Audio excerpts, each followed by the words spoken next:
আইওয়ান TV পরিবারের প্রতি পাঁচরুখী তারুণ্যের আলো সংগঠন ও এলাকাবাসীর কৃতজ্ঞতা জ্ঞাপন। বিশেষ প্রতিনিধি মোহাম্মদ শাহাবুদ্দিনের রিপোর্টে বিস্তারিত। গত 14 আগস্ট আইওয়ান টিভিতে পাঁচরুখী তারুণ্যের আলো সংগঠনের উদ্যোগে শাহরাস্তি উপজেলার টামটা উত্তর ইউনিয়নের 8 নং ওয়ার্ডের রাস্তার সংস্কার কাজের উদ্যোগ বিত্তবানদের এগিয়ে আসার আহ্বান শিরোনামে একটি খবর প্রকাশের পর স্থানীয় জনগণ ও প্রবাসীদের সহযোগিতায় ইতিমধ্যে রাস্তাটি সংস্কারের কাজ সম্পন্ন হয়েছে। তাই পাঁচরুখী তারুণ্যের আলো সংগঠন ও এলাকাবাসী আইওয়ান টিভির বিশেষ প্রতিনিধি মোহাম্মদ শাহাবুদ্দিন ও আইওয়ান টিভি পরিবারের প্রতি কৃতজ্ঞতা জ্ঞাপন করেন।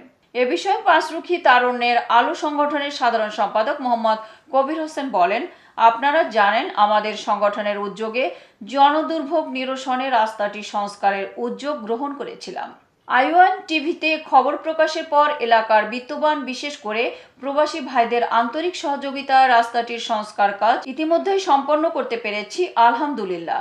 আপনাদের মাধ্যমে আমি আরও একটি বিষয় স্পষ্ট করছি, এখানে কোনো রাজনৈতিক দলের সম্পৃক্ততা নেই, কিন্তু আমরা ইতিমধ্যে দেখতে পেয়েছি কোনো একটি রাজনৈতিক দল তাদের স্বার্থ হাসিলের জন্য রাস্তার সংস্কার কাজ নিয়ে মিথ্যা প্রোপাগান্ডা ছড়াচ্ছে। আমি এর নিন্দা জানাচ্ছি। এতক্ষণ সঙ্গে থাকার জন্য ধন্যবাদ। আইওয়ান টিভির নিয়মিত আপডেট পেতে ভিজিট করুন আমাদের ওয়েবসাইট, ফেসবুক, ইনস্টাগ্রাম ও ইউটিউব চ্যানেলে।